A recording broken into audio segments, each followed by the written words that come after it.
Early autumn of 2003, a dense forest on the outskirts of a quiet rural town became the center of a mystery that still remains unsolved. Locals had always avoided the deeper parts of these woods, not because of any official warnings, but due to a strange, unshakable feeling that something inside was watching. The silence there wasn't normal. It felt heavy, almost alive. On October 14th, a 27-year-old man named Daniel Hargrove entered that forest alone, carrying a small backpack, a flashlight, and a digital camera. He told his family he would return before sunset. Daniel was known to be calm and responsible. He had no history of disappearing or risky behavior. His plan was simple: walk a known trail, take photos, and return home. But as the hours passed and the sun began to set, Daniel didn't come back. His phone stopped responding, and by midnight, concern turned into panic. His family contacted authorities, and by early morning, a search operation had begun. Volunteers spread across the forest, calling his name into the stillness, but the forest gave no answer. By the second day, the search had expanded. Trained rescue teams arrived with tracking dogs, and the forest was divided into sections. But almost immediately, something felt wrong. The dogs struggled to follow Daniel's scent, often circling in confusion before stopping completely. Some handlers claimed the animals seemed disturbed, whining softly as if reacting to something unseen. As the teams moved deeper into the forest, an unnatural quiet surrounded them. No birds, no wind, just silence that pressed against their ears. Several volunteers later reported feeling watched, not just uneasy but observed. One searcher claimed he heard footsteps behind him, only to turn and find nothing. Another swore he saw movement between the trees, something tall and unnatural, but it vanished before he could focus. These reports were dismissed at the time, blamed on stress and exhaustion, but the feeling remained. On the third day, a volunteer named Eric Lawson stepped slightly off the marked search path. Something had caught his eye near a twisted tree. As Eric approached, he noticed a faint metallic reflection buried under leaves and dirt. Kneeling down, he brushed the surface carefully and revealed a small digital camera. The strap was torn, as if it had been forcefully pulled away. Eric immediately called the others, his voice tense. Within minutes, the area was secured. Investigators arrived and carefully collected the camera as evidence. At that moment, it was the only trace of Daniel ever found.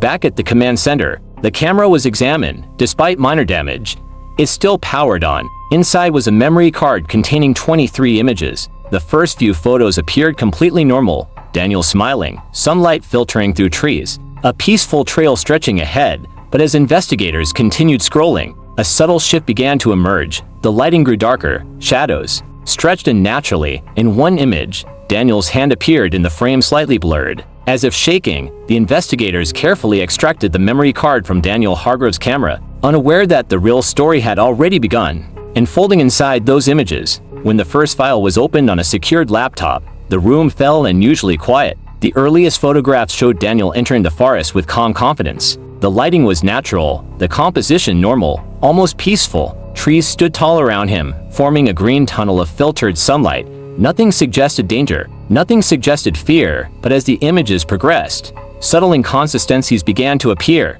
In photo 6, the sunlight seemed slightly dimmer than the previous frame, even though the timestamp difference was only a few minutes. In photo 7, the angle shifted slightly, as if the camera had been adjusted in haste. Daniel was still smiling, but the expression looked less relaxed, now more distracted, like something had caught his attention off frame. By photo 8, the mood of the images changed completely. The forest no longer looked inviting. The trees appeared denser, closer together, almost suffocating. Shadows stretched across the path in unnatural patterns. Investigators noted that Daniel had begun taking photos more frequently, sometimes seconds apart, as if reacting to something he couldn't ignore. By photo 10, Daniel was no longer taking scenic shots. The images became irregular, angled, rushed, and stable. In one frame, his hand was visible at the edge of the lens, fingers slightly trembling. In another, the camera caught a partial view of the forest behind him. At first glance, nothing seemed present, but when zoomed in, a faint distortion appeared between the trees. Something dark, undefined, almost too subtle to confirm. Investigators reviewed the images multiple times. Some dismissed the distortion as a camera glitch or compression artifact. Others were not convinced. One analyst noted that the object seemed to shift position across multiple frames. Though inconsistently, the deeper concern was Daniel's behavior inside the images. In nearly every new photo, he was looking slightly over his shoulder, not directly behind him but close enough to suggest awareness of something following. The forest itself also began to feel different in the photographs. The deeper Daniel walked, the less natural it appeared. Light behaved strangely. Areas that should have been bright were dim. Shadows didn't align with the sun's direction. It was as if the environment inside the lens was subtly wrong. By Photo 15, the tone of the entire sequence shifted sharply. Daniel was no longer calmly exploring. He was actively moving, running. In some frames, the camera was no longer stable. Images were tilted, blurred, and partially obstructed by motion. In one frame, Daniel's face appeared clearly for the first time since the early photos, and it was no longer calm. His eyes were wide, his mouth slightly open, breath visible. In the cold air. In the background of that same image, investigators noticed something they initially overlooked. Between the trees, partially hidden by darkness, stood a tall, indistinct shape. It was not clearly human, yet it wasn't entirely without form either, too thin, too still, and positioned in a way that suggested it was not moving randomly but watching. By Photo 18, Daniel was no longer looking at the camera, he was looking behind him in every frame. Each image showed increasing panic. The forest seemed tighter now, almost compressing around him. The spacing between trees appeared unnatural, as if the environment itself was closing in. By the time investigators reached the middle of Daniel Hargrove's photo sequence, the atmosphere in the room had completely changed. What started as a routine missing person case had now become something far more unsettling. The images no longer felt like simple documentation of a hike, they felt like evidence of pursuit. In Photo 19, Daniel was clearly running. The camera angle was unstable, tilted downward as if it were being held tightly while he moved through uneven ground. Trees blurred past in streaks of dark green and black. His breathing seemed almost visible in the cold air captured by the lens. Investigators paused on this image longer than the others. Something about it felt wrong in a way that was hard to define. It wasn't just the panic in Daniel's movement, it was a sense that the forest itself looked different. The spacing between trees appeared irregular, almost distorted. Some areas looked too narrow for a person to pass through. Yet Daniel clearly had, by now. No one in the room was speaking casually. Every new frame carried weight.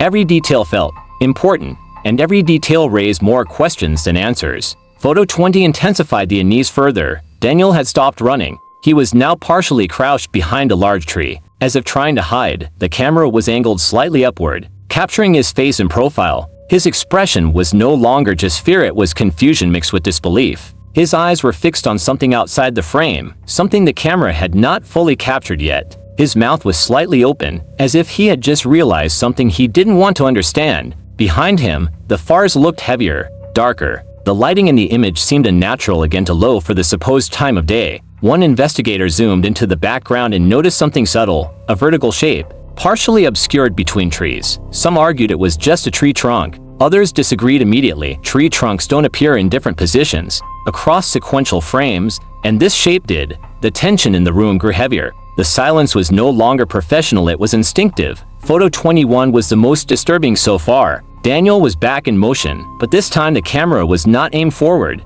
It was partially turned backward, capturing what was behind him. His face was barely visible at the edge of the frame, distorted by movement. His eyes were wide open, frozen in a state of pure panic. He was not looking where he was going. He was looking at something following him. Between the trees in the background, the shape appeared again, this time clearer. Still not fully defined, but no longer dismissible. It was tall and naturally tall. Its outline didn't match any known animal or human posture. It stood in a way that suggested stillness, not movement. As if it didn't need to chase quickly, because it was already close enough. One investigator mutely pointed out that in sequential frames, the distance between Daniel and the shape seemed inconsistent. And then came Photo 22. The camera dropped. The image tilted sharply, half of it facing the ground. Dirt, leaves, and shadow filled most of the frame. But in the upper corner, just barely visible, something stood in the forest clearing. Something that was no longer hiding. The final image before the camera fully dropped was now the most studied frame in the entire investigation. Daniel Hargrove was no longer visible. The perspective had collapsed into chaos, half ground, half darkness, as if the camera itself had fallen during a moment of absolute panic. Investigators zoomed in repeatedly, trying to stabilize the image digitally. What they saw was unsettling. Crushed leaves, disturbed soil, and a faint smear that suggested movement just before the device hit the ground. There were signs that Daniel had not simply tripped or fallen. Something had forced the sudden drop. The forest in the image looked wrong in a deeper way now. The spacing between trees no longer followed natural structure. Some trunks appeared, too close together, forming tight visual corridors. Others leaned at unnatural angles, as if the environment itself had shifted during the recording. One investigator pointed out that this distortion was not present in earlier images. It seemed to intensify only in the final seconds of the sequence. There was no sign of Daniel in the frame, only silence captured visually. What happened next was reconstructed purely from the remaining corrupted frames and metadata timestamps. According to the sequence, the camera briefly reactivated after impact. It captured a few final seconds of recording, fragmented, unstable, and partially obscured. In these frames, something appeared much closer than before, no longer in the background, no longer between trees. It was now within direct proximity of the camera's position. The entity was still not fully clear, but its presence dominated. The frame. It was too tall for the forest's natural proportions. Its silhouette did not match any known biological structure. It did not move like an animal. It did not approach like a human. It simply existed closer between one frame and the next, as if distance no longer applied normally. Investigators noted a final anomaly. Daniel's shadow appeared in one frame, but not his body. The last usable frame was almost entirely black. But after enhancement, one detail emerged in the upper portion of the image. A faint outline, too close to the lens to be part of the background. It was not standing in the forest anymore, it was in front of it. The perspective suggested proximity that should not have been physically possible. Something had been directly in front of Daniel when the recording ended. No official explanation was ever recorded in the case file regarding what happened after this frame. Daniel Hargrove was never found. No remains were recovered. No additional personal items were discovered. In the forest, the area where the camera was located was later restricted indefinitely, with access denied even to researchers. Locals reported strange behavior in the forest afterward. Some claimed the deeper paths felt shifted, as if the layout had changed. Others said they heard faint movement when nothing was there. But none of these reports were officially confirmed. The case remains open in records only. In reality, it was quietly closed without conclusion. The camera, however, is still stored in evidence archives, and occasionally, technicians report that it still shows signs of power fluctuation when no one is near it. Months after the case was officially closed, the camera recovered from the forest was transferred to a restricted evidence archive facility. It was labeled as an unresolved missing person artifact with no active investigation attached. For most of the staff, it was just another forgotten file. But for those who handled it directly, something about it never felt normal. Even in storage, the device reportedly showed irregular power fluctuations. No one could explain how a damaged camera battery could still respond after so long. The forest where Daniel Hargrove vanished remained untouched after the investigation ended. Officially, it was reopened to nature. Unofficially, locals still avoided its deeper paths. Some claimed that the deeper you went, the quieter it became. Far quieter than normal forests should ever be. No insects, no birds, no wind movement. Just silence that felt intentional. Investigators who reviewed the case later admitted that something about the image sequence never aligned with natural logic. Not just the shadow, not just the missing man, but the way the environment seemed to react within the photos, as if the forest itself was aware of being observed. 3 years later, a final inspection was conducted on the archived camera. It was supposed to be routine, data verification, hardware documentation, and closure confirmation. But when technicians powered it on, something unexpected happened. The device briefly displayed a corrupted preview screen. Not of old images, but something new. A flicker of a forest, unrecorded, unregistered. It lasted less than a second before shutting down again. The technicians dismissed it as residual memory corruption. But one of them reportedly paused before logging out. He said the image didn't look like Daniel's last recorded location. It looked current, as if something was still being captured. No further anomalies were officially recorded after that day. The camera was sealed permanently, the file marked as closed. But the report ends with one final note written by an investigator who refused to sign off completely. He wrote, "If the camera still reacts, then maybe it never stopped recording." Today, the case of Daniel Hargrove remains one of the most disturbing unresolved disappearances in local records. There is no confirmed explanation for what happened in the forest. No body was ever found. No evidence beyond the camera ever surfaced.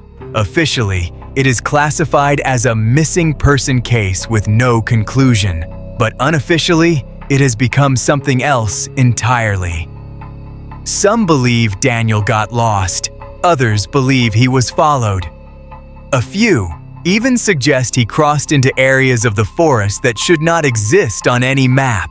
But one theory continues to circulate quietly among those who studied the images closely, that whatever was in those photographs was not just in the forest. It was aware of the camera itself, and cameras record what they see, not what they should see. To this day, hikers occasionally report strange feelings of being watched in that same region. Some say they hear footsteps behind them when no one is there. Others say their phones glitch when taking photos near certain parts of the forest. And sometimes, just sometimes, a camera left running too long captures something in the background, something that wasn't there before.